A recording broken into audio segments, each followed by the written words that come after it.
Students, हम discuss कर रहे थे बेसिक कॉन्सेप्ट ऑफ एंजाइम और आज के लेक्चर में हम देखने जा रहे हैं कि क्लासिफिकेशन ऑफ एंजाइम और एंजाइम्स को जो कोड दिए गए हैं उसकी क्या नीड थी, उसकी आपके सिग्निफिकेंस के बारे में हम डिस्कस करेंगे। पिछले लेक्चर में हमने एंजाइम्स क्या होते हैं, को एंजाइम, को फैक्टर, ये सारा डिटेल में हम पढ़ चुके हैं। ठीक है, तो आज की बात करते हैं। सबसे पहले बात करते हैं कि एंजाइम्स को कोड क्यों दिए गए। एंजाइम कमीशन ने हर एक एंजाइम को एक स्पेसिफिक कोड दिया है, वो अभी मैं आपको एग्जांपल से समझाऊंगी। वो कोड की जरूरत क्यों पड़ी। देखो, जो एंजाइम को नाम दिए जाते हैं, यूजुअली अगर जो नेमिंग की मैं बात करती हूँ तो नेमिंग या तो सबस्ट्रेट के बेस पे दी जाती है या फिर जो आपकी रिएक्शन हो रही है उसके बेस पे दी जाती है। जैसे एग्जांपल ले लो, एक एंजाइम है आपका एटीपेज, ठीक है, और दूसरा एंजाइम है आपका एटीपी सिंथेज। ठीक है, तो दोनों एंजाइम में एटीपी आ रहा है, लेकिन देखो दोनों ही आपस में एटीपेज कहाँ पे यूज होता है, जहां पे एटीपी का क्या होता है, आपका ब्रेकडाउन होता है। ठीक है, वहां पे क्या आया, आपका एटीपेज आया। और जो एटीपी सिंथेज है वो कहाँ पे आएगा, ऐसी रिएक्शन जहां पे एटीपी की सिंथेसिस हो रही होगी, है ना।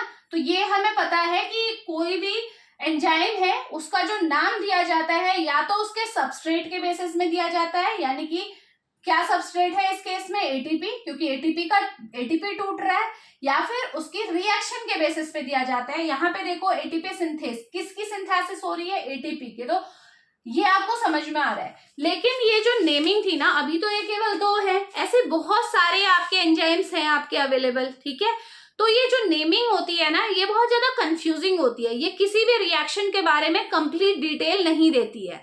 अब एटीपी सिंथेज है, एटीपी सिंथेज में ये तो समझ में आ रहा है कि एटीपी की सिंथेसिस हो रही है, लेकिन किससे हो रही है, कौन सा ऐसा मॉलिक्यूल है जिससे आप एटीपी सिंथेसाइज करने जा रहे हैं, है ना।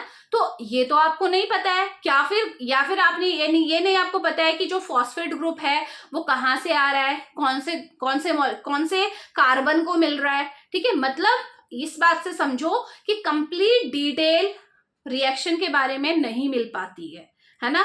तो एंजाइम कमीशन ने इसी प्रॉब्लम को रेक्टिफाई करने के लिए हर किसी एंजाइम को एक पर्टिकुलर कोड दिया, और वो कोड उस एंजाइम के बारे में, जिस रिएक्शन में वो इन्वॉल्व है उसके बारे में पूरी कंप्लीट इंफॉर्मेशन हमें प्रोवाइड करता है।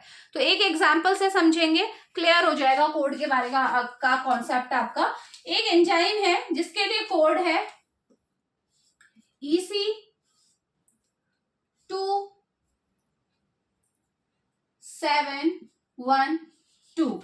ये हमारे पास एक कोड दिया हुआ है एंजाइम कमीशन ने। ठीक है, इस कोड को समझने की कोशिश करते हैं कि इस कोड से कैसे पता चलेगा कि कौन सा एंजाइम है, कौन सी रिएक्शन है, सबस्ट्रेट क्या है, क्या हो रहा है पूरी रिएक्शन में। देखो, ईसी जनरली किसके लिए बोला जाता है, एंजाइम कमीशन के लिए। ईसी हर किसी कोड के आगे लिखा हुआ आपको मिलेगा। तो ईसी रिप्रेजेंट करता है किसको, एंजाइम कमीशन को। ईसी के बाद ये जो फर्स्ट आपको लेटर दिख रहा है ना, नंबर दिख रहा है, सॉरी, ये क्या है, आपकी क्लास को बताता है, क्लास ऑफ एंजाइम, ये कौन सी क्लास का एंजाइम है। अभी इसके बाद मैं आपको क्लास डिटेल में बताऊंगी कि 6 हमारी क्लास होती है एंजाइम की। ठीक है, ओथ लिल करके उसे याद करना है आपको। ऑक्सीडो रिडक्टेज है, ट्रांसफरेज है, ठीक है, फिर उसके बाद हाइड्रोलेजेज है, वो मैं आपको बता दूंगी सीक्वेंस पूरा। तो वो क्लास होती है। तो फर्स्ट जो आपका नंबर है वो किसको बताता है, क्लास को, कि कौन सी क्लास का ये एंजाइम है। ठीक है, 6 टोटल हमारे पास क्लास है, वो अभी हम डिस्कस करेंगे।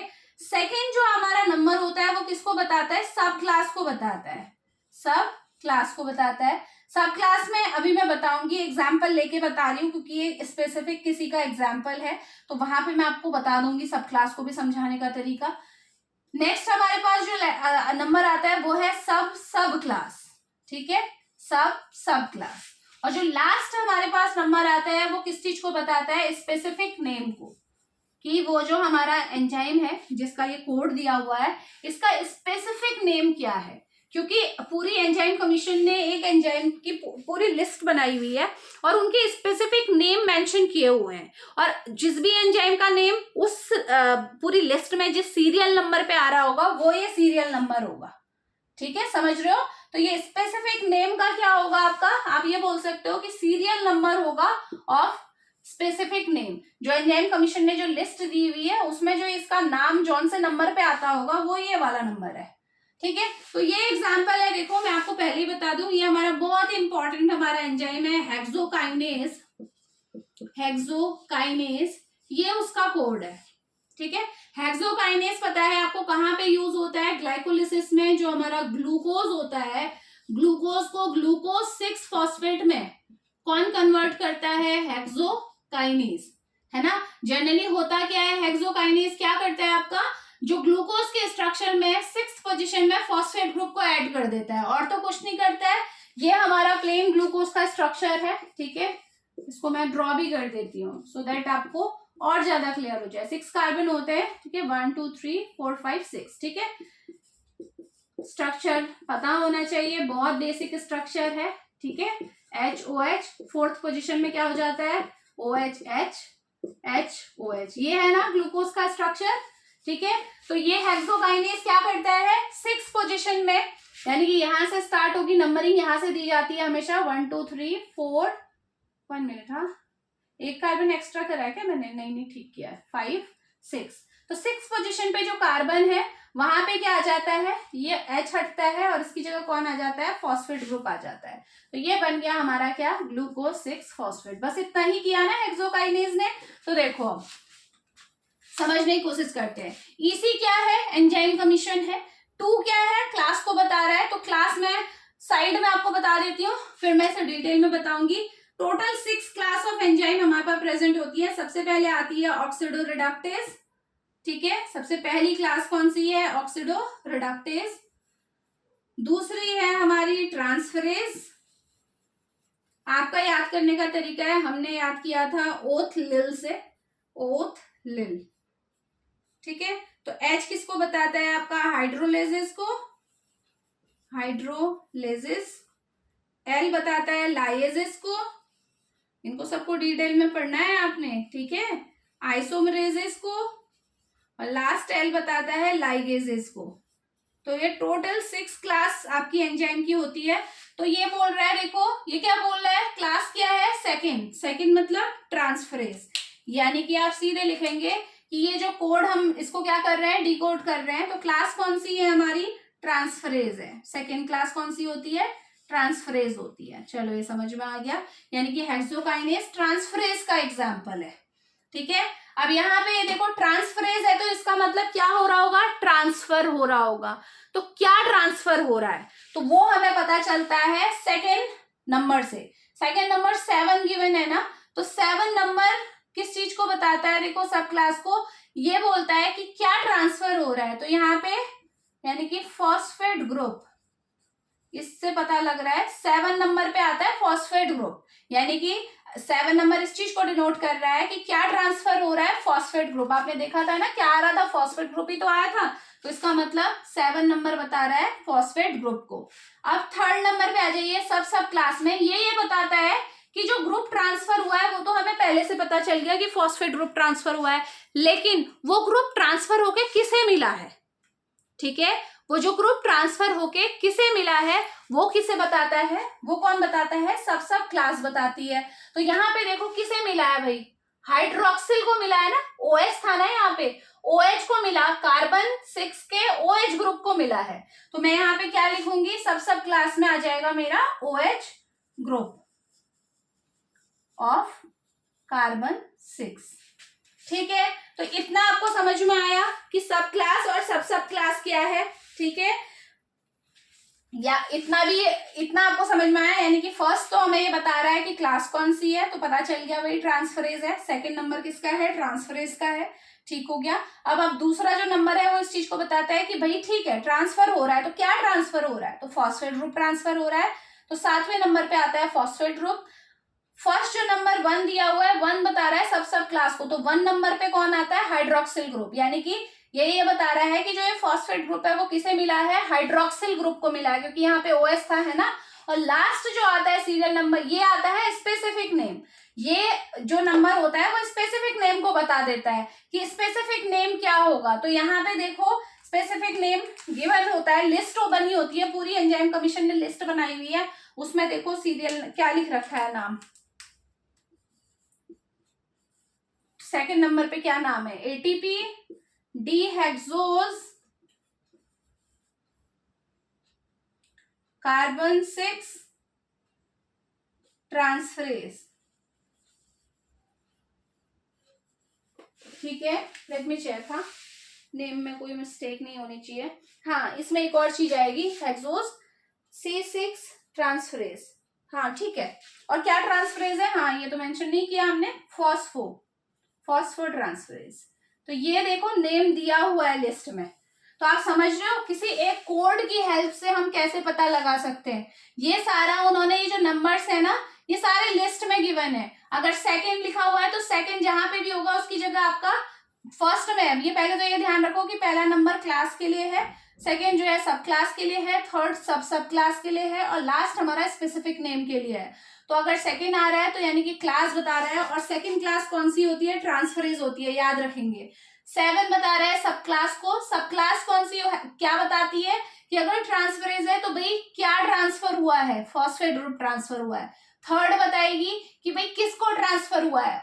आपका हाइड्रोक्सिल ग्रुप को ट्रांसफर हुआ है। और लास्ट आपका स्पेसिफिक नेम बता देगी। देखो इस नेम से ही आपको सारी इंफॉर्मेशन मिल जा रही है कि जो एटीपी है, एटीपी इन्वॉल्व होगा रिएक्शन में। यहाँ पे आपको पता है ना, हेक्सोकाइनेज, यहाँ पे एटीपी इन्वॉल्व होता है, एटीपी एडीपी में टूटता है ना, तभी तो वो फॉस्फेट ग्रुप जो होता है वो इसे मिलता है। एक जो फॉस्फेट ग्रुप जो फ्री हुआ है वो किसे मिल जाता है? ग्लूकोज को मिल जाता है, यही होता है। तो देखो ये भी पता लग रहा है, डी हेक्सोज, आपको ये भी पता लग रहा है हेक्सोज यानी कि 6 मेंबर्ड है आपका स्ट्रक्चर। कार्बन 6 में हमारा फॉस्फेट ग्रुप हो रहा है ट्रांसफर, ये भी है। तो ओवरऑल हमें एंजाइम के बारे में सारी डिटेल पता लग रही है, पूरा हमें रिएक्शन के बारे में डिटेल पता लग जा रही है। तो ये एंजाइम कमीशन का आपका मेन एम था कि किसी एक पर्टिकुलर कोड से ही हमें सारी इंफॉर्मेशन का पता लग जाए। ठीक है, तो ये क्या है आपका? ये बेसिकली हमारा, आप बोल सकते हो, न्यूमेरिकल कोड आपका है सिस्टम, जो किसने बनाया? एंजाइम कमीशन ने बनाया। अब नेक्स्ट हम क्या डिस्कस करने जा रहे हैं? स्पेसिफिक हम फोकस करेंगे क्लासिफिकेशन पे। ठीक है, तो चलिए क्लासिफिकेशन जो बता रही हूं मैं वो क्लास के बारे में। अभी हमने बोला ना 6 टाइप की क्लास है, तो ये 6 की 6 क्लासेस को एक बार समझ लेते हैं। ठीक है, कि हर एक क्लास के बारे में आपको पता होना चाहिए। ठीक है, चलो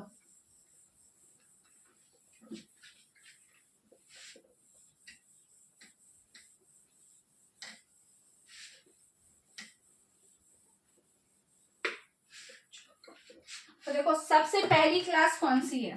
सबसे पहली क्लास क्या है? Oxido reductase. ठीक है, एंजाइम की जो क्लास होती है, क्लास हमने बताया कि 6 क्लास है टोटल। तो सबसे फर्स्ट क्लास कौन सी है हमारी? Oxido reductase. पूछ लेते हैं, हाँ क्लास सीक्वेंस में पता होनी चाहिए फर्स्ट में कौन आता है, इसीलिए मैंने बोला आपके ऊपर है, आप कैसे याद करो। हमने याद किया था अपने टाइम में ओथलिल। ठीक है, इससे आप सीक्वेंस याद रखेंगे। लाइगेज और लाइगेज में ध्यान रखना, लाइगेज पहले आता है, लाइगेज बाद में आता है। तो सबसे पहले बात करते हैं, चलो ऑक्सीडो रिडक्टेज। ऑक्सीडो रिडक्टेज जो एंजाइम होंगे, इस क्लास में जो भी एंजाइम आएंगे वो क्या करेंगे? ऑक्सीडेशन रिडक्शन रिएक्शन में इन्वॉल्व होंगे। यानी कि ऐसे रिएक्शन जिसे हम रेडॉक्स रिएक्शन भी बोलते हैं, है ना, जहां सेम रिएक्शन में एक मॉलिक्यूल ऑक्सीडाइज हो रहा है तो दूसरा at the same time reduce हो रहा है, इसी को तो बोलते हैं ऑक्सीडेशन रिडक्शन रिएक्शन। क्विकली इसे किससे समझेंगे? एग्जाम्पल से समझेंगे। सबके एक एग्जाम्पल हम देख लेंगे ताकि आपको और अच्छे से क्लियर हो जाए। तो पहले ऑक्सीडो जो रिडक्टेज एंजाइम होते हैं, सॉरी हाँ यहाँ पे स्पेलिंग मिस्टेक करी है मैंने, चलो आई आएगा, है ना, लग रहा था मुझे। ऑक्सीडो रिडक्टेज, चलिए ऑक्सीडो रिडक्टेज में क्या होगा आपका? ऑक्सीडो रिडक्टेज जो रिएक्शन है इसका सबसे अच्छा एग्जांपल देखते हैं हम लोग। हमारे पास है, देखो पायरुवेट से लैक्टेट में जो कन्वर्जन होता है, पायरुवेट का स्ट्रक्चर फटाफट से ड्रॉ करेंगे, C double bond O CO negative. ये हमारा कौन है? पायरुवेट है। और पायरुवेट किस में बदलता है? देखो ये लैक्टेट में कन्वर्ट होता है। लैक्टेट का स्ट्रक्चर क्या है? CH3 CHOH, यहाँ पे H भी रहेगा। ठीक है, ये अभी यहाँ पे तो नहीं रहेगा, लेकिन जब डबल बॉन्ड हटेगा तो यहाँ पे देख लेंगे। और ऊपर आ गया हमारा COO नेगेटिव। तो ये हमारा क्या है? लैक्टेट है, लैक्टेट। ठीक है, तो देखो पायरुवेट और लैक्टेट के स्ट्रक्चर में क्या वेरिएशन है? केवल यही तो है कि पायरुवेट में हमारा क्या है, यहाँ डबल बॉन्ड O है, और लैक्टेट के केस में यहाँ पे क्या आ गए हैं? 2 हाइड्रोजन ऐड हो गए हैं। यानी कि ऑक्सीडेशन रिडक्शन रिएक्शन तो सबको पता है। ऑक्सीडेशन का मतलब क्या होता है, या तो ऑक्सीजन ऐड हो रहा होगा या फिर हाइड्रोजन रिमूव हो रही होगी, H रिमूव हो रहा होगा। At the same time reduction का मतलब क्या है, H या तो ऐड हो रहा होगा या फिर ऑक्सीजन रिमूव हो रही होगी, यही तो हम बोलते हैं। तो चलिए, तो इस रिएक्शन में क्या होता है, देखो जो पायरुवेट है, पायरुवेट किसके साथ रिएक्ट करता है, दूसरा कौन सा मॉलिक्यूल है, NaDH, ठीक है, NaDH प्लस H पॉजिटिव, ये रिएक्शन में आते हैं, ये दोनों ही आएंगे। और इसके बाद होगा क्या, इस चीज को समझेंगे। और ये चीज समझना, हाँ, NaDH प्लस H पॉजिटिव क्यों होता है, क्योंकि ये जो है आपका हाइड्रोजन को हमें क्या बनाना होता है, हाइड्राइड बनाना होता है, न्यूट्रल करना होता है, ठीक है, इसीलिए ये H पॉजिटिव आया है। इतना डिटेल में नहीं जाते, जब मैं आपको केमिस्ट्री पढ़ाऊंगी उस टाइम पे हम देख लेंगे। फिलहाल समझिए कि ये जो पायरुवेट है, इसकी प्रेजेंस में इसके साथ मिलके, दूसरा मॉलिक्यूल है हमारा NaDH का, इसके साथ मिलके क्या बना रहा है, लैक्टेट बना रहा है, यानी इसके दो हाइड्रोजन जो है ना वो किसको मिल जा रहे हैं, इस कार्बन को मिल जा रहे हैं। तो इस कार्बन को देखो, दो हाइड्रोजन मिलेंगे तो क्या बना देगा, एक तो ऑक्सीजन को मिल गया, OH बन गया, और एक इस साइड H जुड़ गया, ये H और H, ये बन गया हमारा स्ट्रक्चर लैक्टेट का। यानी कि ये क्या हुआ, यहाँ पे क्या प्रोसेस समझ में आई, यहाँ पे क्या हुआ है, H ऐड हुआ है, इसका मतलब रिडक्शन हुआ है, ठीक है। तो ये क्या था, ऑक्सीडाइज्ड फॉर्म थी, और ये कौन सी फॉर्म है, रिड्यूस्ड फॉर्म है, क्योंकि ये H ऐड होके मिली है हमें, ठीक है। प्लस बचा क्या, केवल NAD प्लस, क्योंकि H तो हट गए। तो अब ये देखो, NADH से क्या बना है, NAD बना है, यानी कि H जो है वो कौन सी फॉर्म होगी, रिड्यूस्ड फॉर्म होगी, और यहाँ से H हट गया है तो इसका मतलब ये ऑक्सीडाइज्ड फॉर्म है। तो इसका मतलब देखो, एक ही रिएक्शन में, और ये किसकी प्रेजेंस में होता है, LDH, लैक्टेट डिहाइड्रोजनेज की प्रेजेंस में। तो एक ही रिएक्शन में हमारा एक जो मॉलिक्यूल है, एक सबस्ट्रेट तो आपका क्या हो रहा है, रिड्यूस हो रहा है, यानी कि पायरुवेट से लैक्टेट बन रहा है, और दूसरा जो सबस्ट्रेट है आपका जो NaDH है वो क्या हो रहा है, ऑक्सीडाइज हो रहा है। तो ये रिएक्शन क्या है, ऑक्सीडेशन रिडक्शन रिएक्शन है, ठीक हो गया। तो ऐसी रिएक्शन कौन कौन से एंजाइम होते हैं जो इस कैटेगरी में आते हैं, जो ऑक्सीडेटिव रिडक्टेज की कैटेगरी में आते हैं। तो सबसे पहला एग्जांपल तो आपको मिल गया, ये लैक्टेट डिहाइड्रोजनेज, यानी कि जो डिहाइड्रोजनेजेस होते हैं, जितने भी डिहाइड्रोजनेजेस हैं वो क्या है, ऑक्सीडेटिव रिडक्टेज के एग्जाम्पल हैं, ठीक है। और कौन कौन से आएंगे, देखो ऑक्सीडेज एंजाइम हो गया आपका, ये भी यही करता है। पेरोक्सीडेज जो एंजाइम है वो भी यही करता है। डिहाइड्रोजनेज हमने मेंशन कर दिया है, मैं यहाँ पे भी मेंशन कर रही हूँ, तो ये डिहाइड्रोजनेज भी यही करता है। और रिएक्शन आपको समझ में आ गई होगी कि कैसे एक ही रिएक्शन में एक जो कंपोनेंट है वो ऑक्सीडाइज हो रहा है, और सेम उसी टाइम पे दूसरा क्या हो रहा है, आपका रिड्यूस भी हो जा रहा है, ठीक है। तो ये फर्स्ट हो गया हमारा ऑक्सीडो रिडक्टेज। अब नेक्स्ट क्लास को हम डिस्कस करते हैं, चलिए क्लास नंबर 2। क्लास नंबर 2 क्या है हमारी, ट्रांसफरेजेज है। और ट्रांसफरेजेज अभी मैंने थोड़ी देर पहले आपको एक एग्जांपल से समझाया था, वही एग्जांपल यहाँ पे भी फिट हो जाता है, ठीक है। चलिए मैं फिर से बता देती हूँ, क्विकली करेंगे, ठीक है। ट्रांसफरेजेज अभी मैंने आपको बताया था थोड़ी देर पहले, जब हम कोड को डिकोड कर रहे थे, हेक्सोकाइनेज का एग्जांपल मैंने आपको बताया था।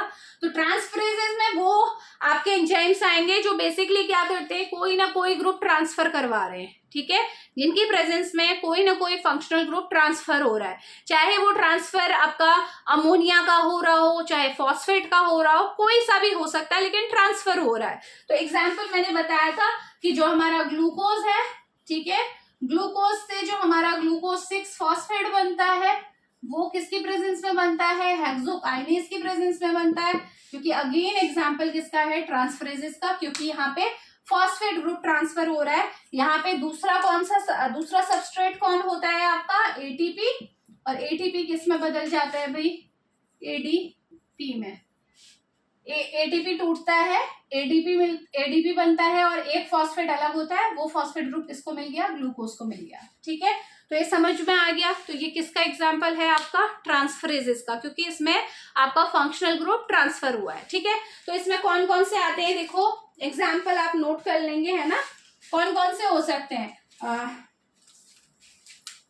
काइनेज हो गए, जितने भी काइनेज आते हैं, काइनेज हमेशा ध्यान रखना, जहां भी काइनेज लगा है इसका मतलब फॉस्फेट ग्रुप का ट्रांसफर हो रहा है, चाहे वो क्रिटिनिन काइनेज हो, चाहे कोई सा भी काइनेज क्यों ना हो, चाहे फॉस्फोफ्रक्टोकाइनेज हो, हेक्सोकाइनेज हो, ठीक है। नेक्स्ट हमारे पास कौन सा आता है, नेक्स्ट आपका अमाइनो ग्रुप का ट्रांसफर के लिए भी आ जाएगा ट्रांस अमाइनेज, ट्रांस अमाइनेज यानी कि अमीनो ग्रुप का ट्रांसफर होगा यहाँ पे। नेक्स्ट है ट्रांस कार्बोक्सिलेज, यहाँ पे कार्बोक्सिल ग्रुप का ट्रांसफर होगा, ठीक है। लाइकवाइज ऐसे ही बहुत सारे होंगे आपके पास एंजाइम्स जो ये काम करते होंगे, ठीक है। तो सेकंड क्लास हमारी कंप्लीट हो गई, क्या थी वो, ट्रांसफ्रेज। अब आ जाइए थर्ड क्लास में, वो कौन सी है आपकी, हाइड्रोलेज, हाइड्रोलेजेस।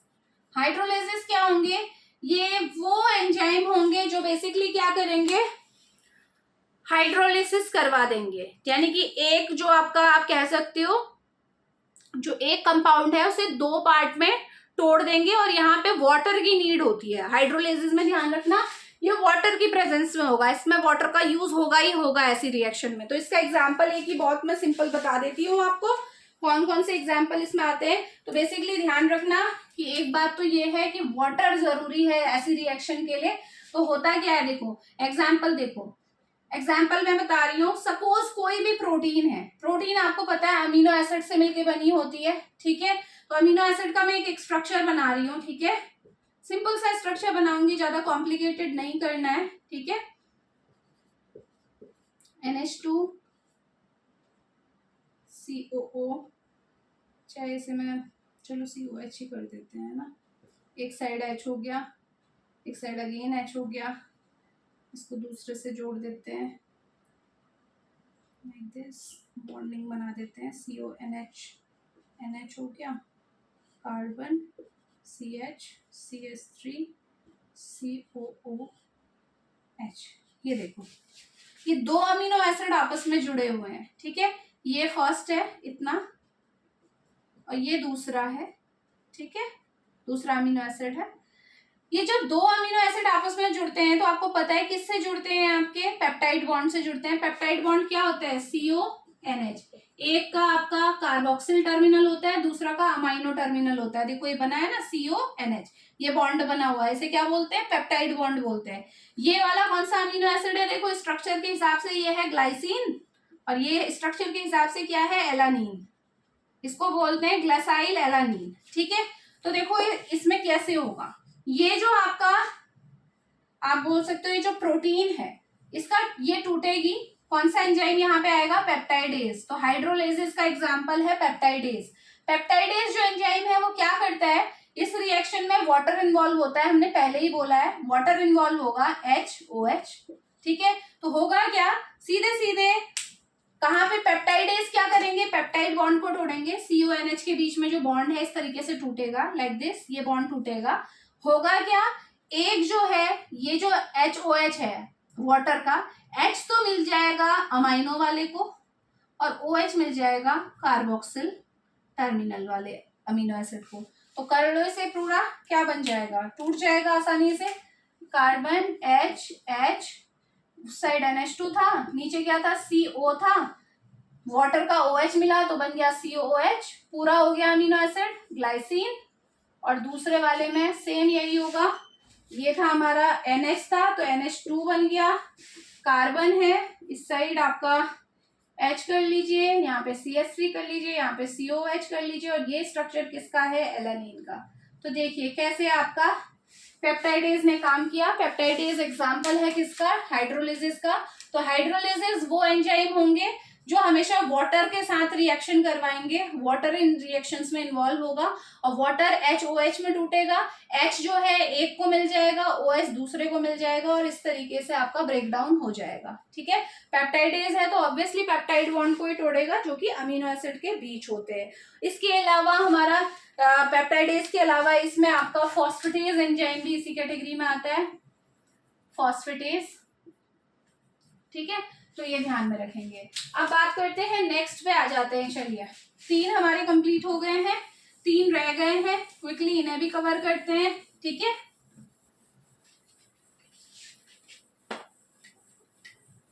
ये सारा बेसिक्स है जो आप चाह रहे थे ना, बेसिक्स पढ़ाए जाए एंजाइम के, ये वो है बेसिक्स, ठीक है, जो कि एक बेसिक रिएक्शन है। तो आ जाइए फोर्थ में आ जाते हैं, चलिए लाइजेज। अब लाइजेज क्या होते हैं? लाइजेज भी आपके क्या हैं, आपके बेसिकली ये क्या करते हैं, ये भी बॉन्ड को तोड़ते हैं। जैसे अभी आपने देखा था ना कि हाइड्रोलाइसिस भी क्या कर रहे थे, बॉन्ड को तोड़ रहे थे, लेकिन वहां पे वाटर का इन्वॉल्वमेंट था। लेकिन लाइजेस जो होते हैं ये भी बॉन्ड को तोड़ते हैं, लेकिन यहाँ पे वाटर का इन्वॉल्वमेंट नहीं होता है। सिंपल सी बात है।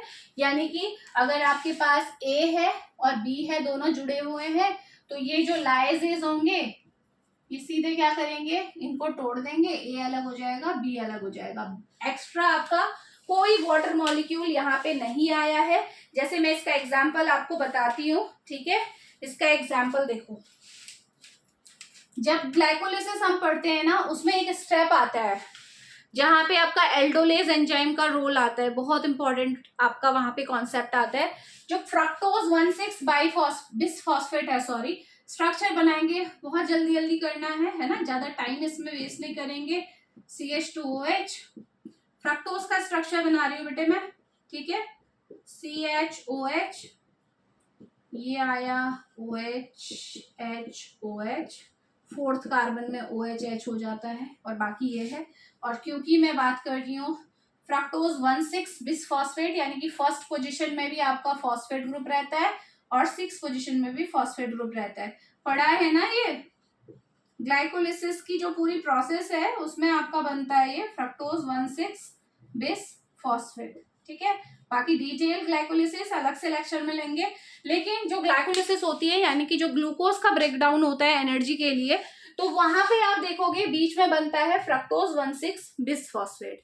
अब देखो ये वाली रिएक्शन वैसे भी इंपॉर्टेंट है। क्या होता है, यहाँ पे हमारा एक एंजाइम आ जाता है एल्डोलेज, जो कि किसका टाइप है, आपका लाइएज का टाइप है, ठीक है। एल्डोलेज क्या करता है, इसको दो पार्ट्स में डिवाइड कर देता है। जो ये आपको पूरा दिख रहा है ना, इसको दो पार्ट्स में डिवाइड कर देगा इस तरीके से। अभी हम देख लेंगे किस तरीके से ये टूट रहा है, ठीक है।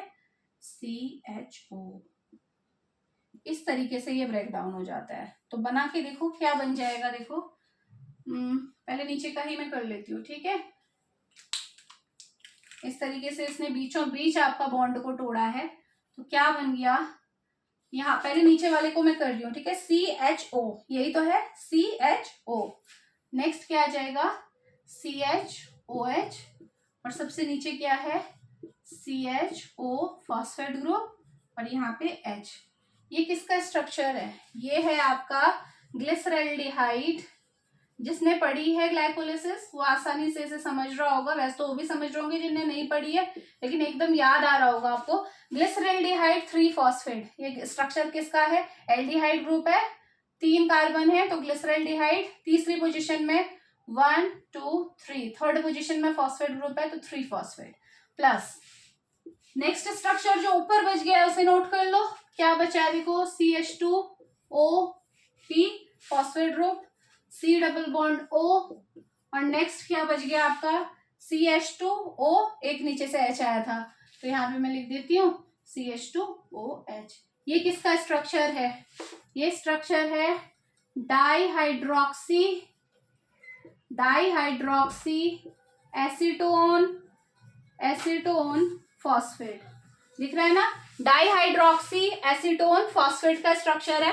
तो यानी कि इसने एल्डोलेज ने क्या किया, केवल इस जो हमारे पास ये कंपाउंड था इसको दो पार्ट्स में डिवाइड कर दिया, जो कार्बन और कार्बन के बीच का जो बॉन्ड था उसे ब्रेक किया। यानी कि लाइजेस क्या करते हैं, बॉन्ड्स को ब्रेक करते हैं, लेकिन बाहर से उन्हें किसी वाटर की जरूरत नहीं पड़ती है इस चीज को करने के लिए, तो आसानी से ये बॉन्ड टूटा आपका, और आपका ये जो आपके प्रोडक्ट्स हैं ये आपको मिल गए, ठीक है। आगे ये आपको पता है ग्लाइकोलिसिस में प्रोसेस फिर आगे चलती रहती है, ठीक है, एटीपीज आपको मिलते हैं। तो लाइजेस ध्यान में रखिएगा, ये कार्बन कार्बन के बीच का बॉन्ड, कार्बन नाइट्रोजन के बीच का बॉन्ड, कार्बन सल्फर के बीच का बॉन्ड, इस तरीके के जो बॉन्ड्स होते हैं, कार्बन ऑक्सीजन के बीच का बॉन्ड, इनको तोड़ देते हैं without the need of water, ठीक है। अब लास्ट के दो हमारे बच गए हैं, उन्हें भी क्विकली करते हैं, बहुत शॉर्ट में है वो, ठीक है, ज्यादा टाइम उनमें नहीं लगने का। तो ये समझ में आ गया ना लाइजेस।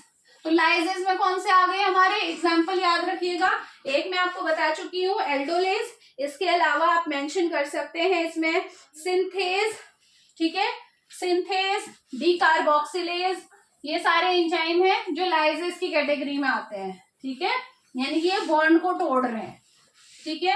अब नेक्स्ट, बॉन्ड तो टूट ही रहा है लेकिन बॉन्ड तोड़ने के लिए वाटर की जरूरत नहीं है, ठीक है। नेक्स्ट आ जाओ, 5th नंबर पे आ जाते हैं जो है आइसोमरेज। आइसोमरेज नाम से पता लग रहा है इस एंजाइम की प्रेजेंस में आइसोमर्स बनने वाले हैं, ठीक है। आइसोमर आपको पता है ना, सेम मॉलिक्यूल फॉर्मूला होता है लेकिन जो अरेंजमेंट होता है आपका फंक्शनल ग्रुप का वो बदल जाता है। फंक्शनल फंक्शनल ग्रुप अलग अलग हो सकते हैं लेकिन जो आपका फॉर्मूला है वो सेम ही रहेगा, ठीक है। आइसोमरेज का फटाफट से एग्जांपल ले लो, जैसे आपका पढ़ा है ना आपने, ग्लाइकोलिसिस में आ रही हूं मैं वापस से। ग्लूकोज 6 फॉस्फेट किस में बदलता है?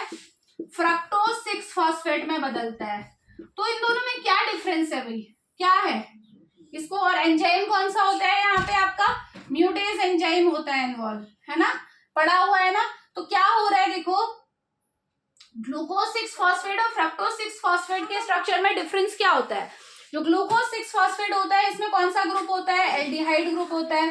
फ्रक्टोज 6 फॉस्फेट में कौन सा ग्रुप होता है? कीटोन ग्रुप होता है। अदरवाइज अगर फॉर्मूले की बात करें तो दोनों का C6H12O6 और इसका भी होता है C6H12O6, यानी कि फॉर्मूला बिल्कुल सेम है लेकिन जो फंक्शनल ग्रुप है दोनों में क्या है? अलग अलग है। तो इसका मतलब यहाँ पे केवल क्या हुआ है?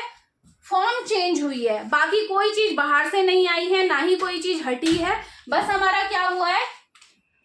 आइसोमर्स बन गए हैं, यानी कि फॉर्म्स चेंज हो गई है। तो इसे बोलते हैं हम आइसोमराइजेशन रिएक्शन, या फिर ये जो एंजाइम है ये कौन से हैं? आइसोमरेज है।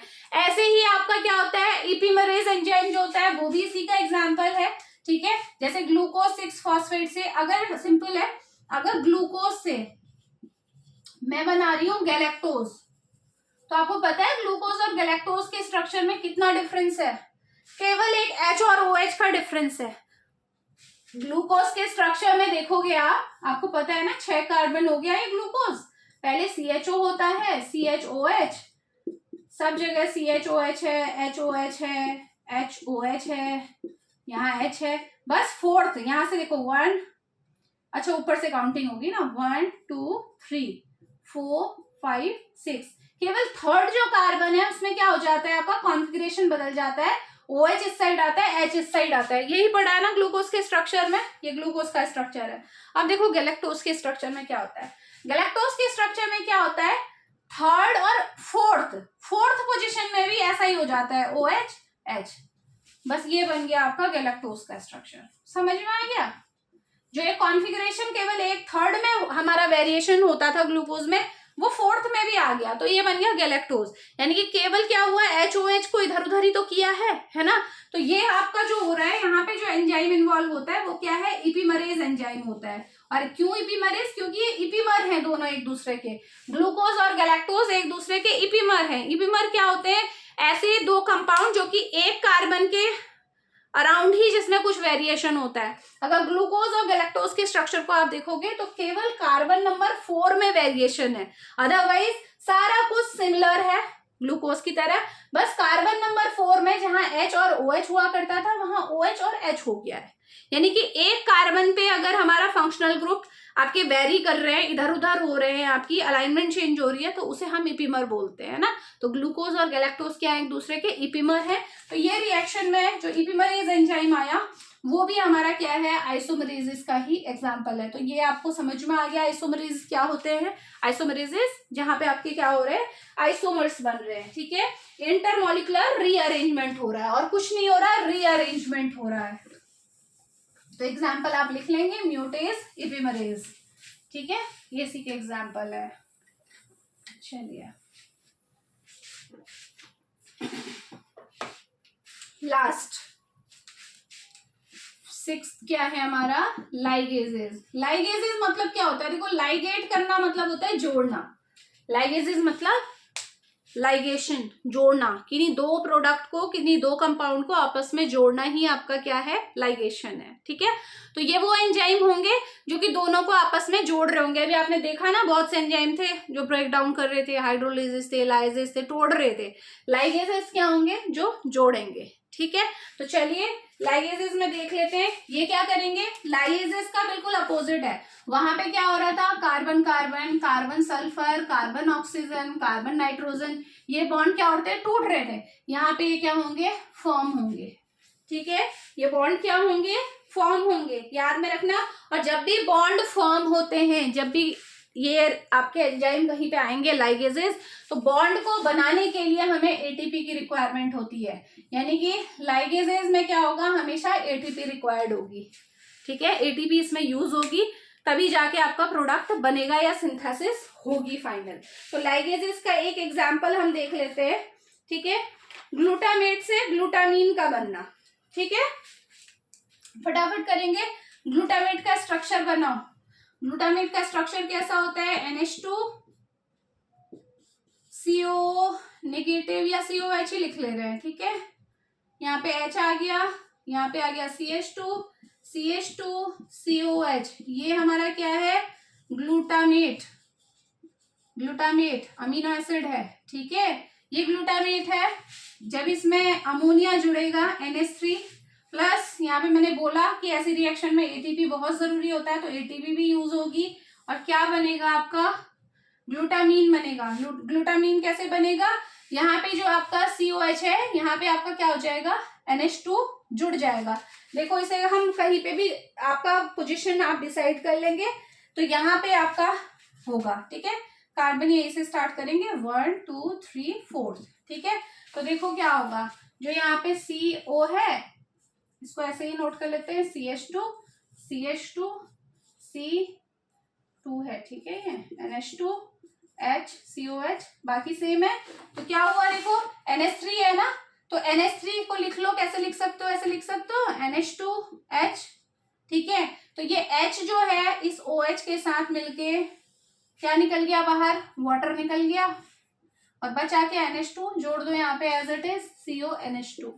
ये स्ट्रक्चर किसका बन गया, ग्लूटामीन का। तो ग्लूटामीन की सिंथेसिस हुई है।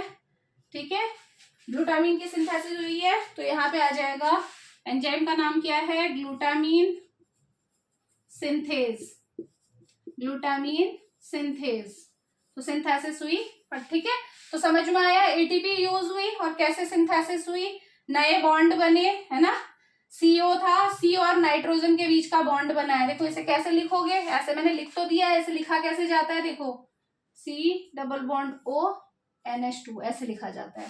तो कार्बन और नाइट्रोजन के बीच में बॉन्ड फॉर्म हुआ है ना, यानी कि ये क्या है, लाइगेज का एग्जाम्पल है। नया दो चीजें मिली हैं आपस में, वाटर बाहर निकला है, लेकिन जरूरत किसकी पड़ी है, इसके लिए जब भी सिंथेसिस की रिएक्शन होती है तो एटीपी की जरूरत जरूर होती है। ठीक है, याद रखिएगा, लाइगेजेस में जो भी रिएक्शन होगी। तो इसके एग्जाम्पल समझ में आ गए। जो हमारे सिंथेडेज होते हैं वो सारे इसी में आ जाते हैं। ठीक है, चाहे वो कोई से भी हो। 1 मिनट। हाँ,